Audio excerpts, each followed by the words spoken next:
경찰 그만두고 나서 네. 후회하신 적은 없으세요? 없어요. 네. 단 한 번도 없고요.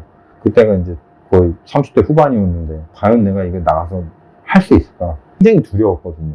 그때 그렇게 그런 결정을 할 수 있었던 제 자신한테 너무 감사하고, 늦었다고 생각할 때 가장 빠른 것처럼 가장 빨리 잘 선택해서 나왔다. 더 늦었으면 정말 큰일 날 뻔했다. 남자 나이가 네. 4자로 맞아요. 네. 그게 가장 크죠. 제가 움직여야지 돈이 되긴 하지만 3배 이상 벌고 가족들하고 보내는 시간이 거의 2배, 3배 이상 많아지고 일단은 밤을 새지 않아도 되니까 그게 너무 좋더라고요. 저랑 한 1, 2년 차이밖에 안 나는 그 후배가 지방에서 와가지고 저희 사무실 와서 상담도 받고 가고 전화로도 상담이 오고 퇴직하고 싶은데 어떻게 준비를 하고 해야 되냐 모르겠다. 그런 것들을 조금 유튜브를 통해서 좀 알려드리고 싶었고, 또 수험생들한테도 우리나라가 너무 뭐 공무원, 고시 이런 거에 너무 이렇게 포커스 돼 있다 보니까 할 일이 굉장히 많거든요. 사업도 해도 되고. 근데 우리나라 문화 자체가 실패를 하는 거를 굉장히 못 견뎌 하는 문화가 그게 있더라고요. 사실 미국이나 이런 나라에서는 그 실패하는 것 자체가 커리어가 되는 거고, 나 이런 사업을 했었기 때문에 이런 커리어로 너네 회사에 더 도움을 줄 수 있고 이런 스타트업에 난 더 도움이 될 수 있다라고 그런 문화가 돼야 되는데 우리나라는 너무나 완벽주의적 성향의 그런 주입식 교육 이런 것 때문에 그런 청년들한테도 얘기를 해주고 싶었어요. 경찰관이 인생의 전부가 아니다. 가족 중에 누군가 경찰관이 있으면 이런 얘기를 해주겠지만 대부분의 경찰 저 동기들도 선후배들도 보면 집안에 경찰관이 있는 사람들이 거의 드물어요. 삼촌이나 형처럼 이렇게 얘기를 해주는 거죠. 경찰은 이런 직업이다. 그 선택을 하고 그 선택에서 자기가 책임을 지고. 자기소개 부탁드립니다. 안녕하십니까. 제 이름은 이준이라고 하고요. 전직 경찰관이었고요. 현재는 주식회사 지우의 자산 컨설팅 대표로 근무하고 있습니다.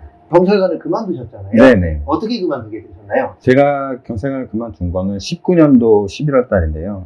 만으로 2년 조금 더 됐는데 여러 가지 이유가 있겠지만 가장 결론적으로 말씀드리면 제 삶의 질을 좀 변화하고 싶어서 나오게 됐습니다. 첫 번째로는 3일마다 이제 돌아오는 당직이라든지 집에 못 가게 되잖아요. 밤에 항상 이렇게 밖에 나가 있어야 되고 아이를 키우는 데 있어서 과연 이게 내가 원하는 삶인가 라는 생각을 많이 하게 돼가지고 밤을 새가면서 이제 3일마다 한 번씩 물론 이제 비번이나 휴무는 있지만 그렇게 내가 열심히 이제 근무를 하고 일을 하는 거에 대비해서 돌아오는 월급이죠. 월급이 그렇게 제가 생각했을 때는 그렇게 많지 않았어요. 왜냐하면 보통 경찰관의 월급으로는 이 수도권에서 아파트 한 채를 구입하기도 굉장히 어려운 게 사실이거든요. 부모님의 도움을 받지 않고서는. 제가 내린 결론은 많은 고민과 갈등 끝에 퇴사를 결심하고 나오게 됐습니다. 많은 분들이 공무원을 꿈꾸고 있잖아요. 네네. 네, 거기에서 나온다는 게 쉽지 않으셨을 건데. 그렇죠. 굉장히 어려운 일이고 저도 이제 퇴사를 하면 우리가 뭐 옛날에 학교 다닐 때처럼 퇴학을 당한다, 자퇴를 한다 이런 느낌이 굉장히 강했었거든요. 항상 그런 제도권 교육에서 이제 교육을 받았고 맨날 출근하거나 퇴근하거나 이렇게 살았기 때문에 이거를 떠나가면 큰일 나는 줄 알았어요.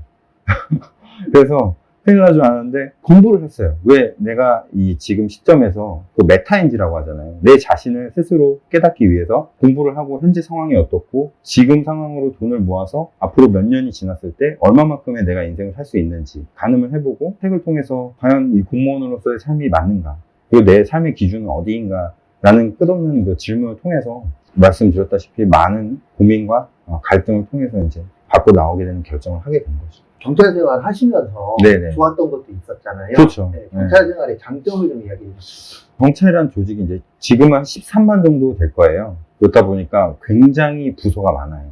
그래서 작은 사회라고 보시면 되는데 그 안에서도 뭐 형사도 있고 과학수사도 있고 지구대도 있고 파출소 그다음에 뭐 행정직 공무원 또 경찰특공대 뭐 기동대 뭐 다양한 부서가 있기 때문에 한 군데 일하는 걸 지겨워하시는 분들 같은 경우에는 굉장히 좀 재미있게 근무를 할 수 있다는 거죠.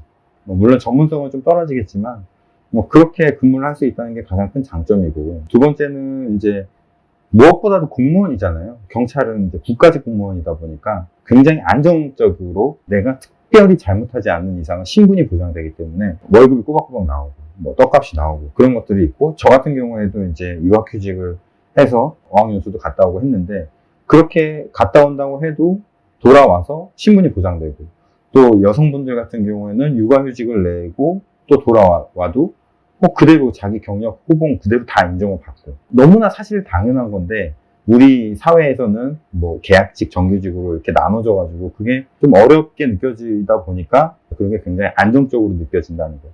사실 그게 이 인생을 살아가면서 굉장히 중요한 부분이거든요. 그게 가장 장점이고 예전에 제가 들어갈 때까지만 해도 그렇게까지 경찰 공무원이 이렇게 좀 괜찮은 직업이다. 사람들한테 선망의 대상의 직업은 아니었어요.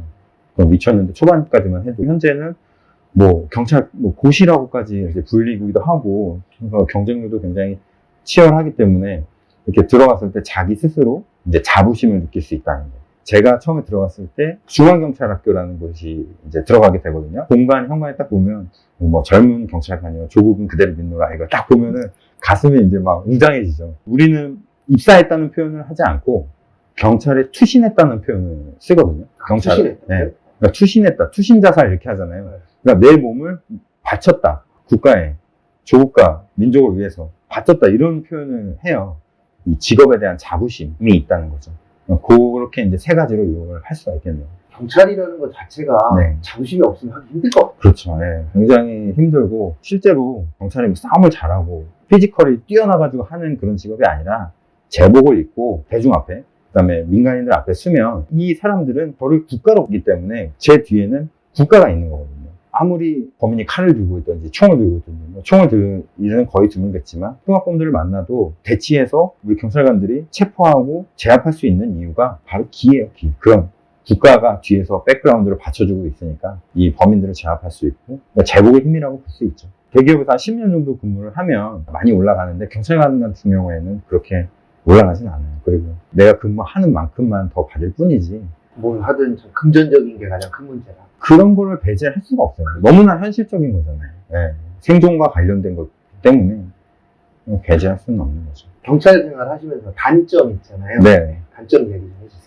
뭐 이 영상을 보시는 분들이 뭐 수험생들도 굉장히 많이 보시더라고. 실제 현직 경찰관분들도 많이 보시는데 일단은 시간이 많이 없어요. 개인 시간이 많이 없다는 게 가장 큰 문제고 그리고 그 개인 시간이 없다는 게 어떤 부서든지 경찰관은 대부분 그 고위직 몇몇 분들 빼고는 거의 다 당직이라는 걸 해요. 보통 3일에 한 번씩, 4일에 한 번씩 돌아오는데 밤을 새서 근무를 해야 돼요. 사람이 밤에 자고 낮에 일하고 하는 패턴으로 가야지 이게 건강을 유지하기가 좋은데 밤에 근무를 해야 되고 근무를 하면서도 그냥 단순히 뭐 이렇게 근무를 하는 게 아니라 출동을 해야 되고 사람을 뭐 체포해야 되고 이런 과정 속에 있으니까 제가 형사할 때는 항상 돌아가시는 분들을 특히 요즘 같은 겨울 같은 시즌에 굉장히 많이 돌아가시거든요. 보지 말아야 될 것들을 굉장히 많이 봐야 되고 인간의 그 기본적인 습성을 거슬러서 역행해서 살다 보니까 그런 것들이 가장 근본적인 단점이죠. 하지만 국민을 위해서 그렇게 한다는 게 군인도 마찬가지겠지만 충분히 가치가 있다고는 생각을 해요.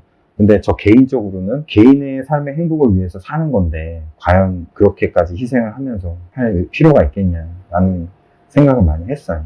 일반인 분들은 거의 사람이 죽는 거를 볼 일이 뭐 부모님이나 뭐 할머니, 할아버지나 그렇게 많지는 않잖아요. 장례식에는 많이 가긴 하지만 근데 실제적으로 사람이 죽어있는 모습을 보고 또 국가서에 가서 해부하고 이렇게 하는 걸 보면 굉장히 좀 많은 생각이 들어요. 인생을 다시 돌아보게 돼요. 왜 나는 이렇게 하는 것인가 그런 생각들을 많이 하게 되기 때문에 그런 것들이 단점이고 같이 이제 푸는 거죠. 술 먹고 얘기하고 아까도 뭐 잠깐 이야기를 했었는데 네네. 이 영상을 꼭 공무원만 보시는 건 아니시잖아요. 네네. 네. 퇴직 전에 꼭 네. 준비해야 될 게 있을까요? 내가 뭘 하고 싶은지 지금 내 위치에서 뭘 할 수 있는지를 먼저 파악을 하시고 그 다음에 뭘 할 건지를 정해서 그걸로 수익을 어느 정도 낼 수 있을 때 지금 현재 그 정도 수준까지 가려면 굉장히 힘들지만 자기가 생각했을 때 데이터로 돌려봤을 때 퇴직하고 몇 년 뒤에는 이만큼까지 충분히 올라올 수 있겠다. 예를 들어서 한 3년 정도 버틸 정도의 자금, 퇴직금이나 이런 것들이 있고 그거를 정산할 수 있겠다라는 거를 충분히 공부를 하셔야 되고요. 계획을 하셔야 되고 기획을 하셔야 된다는 거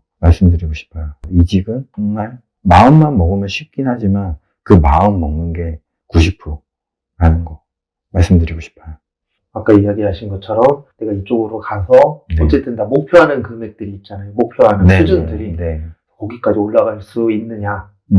그 다음에 이게 기간이 또 너무 오래 걸리면 안 되잖아요. 왜냐면 대부분 이직하면 또 나이들이 있으니까. 네. 근데 또 한편으로 생각해보면 인생을 제 2막으로 살아보고 또 다르게 살아보는 것도 나쁘지 않아요. 그리고 다 사라져요. 사람이 배수의 진을 딱 치게 되면 다 살게 돼 있습니다.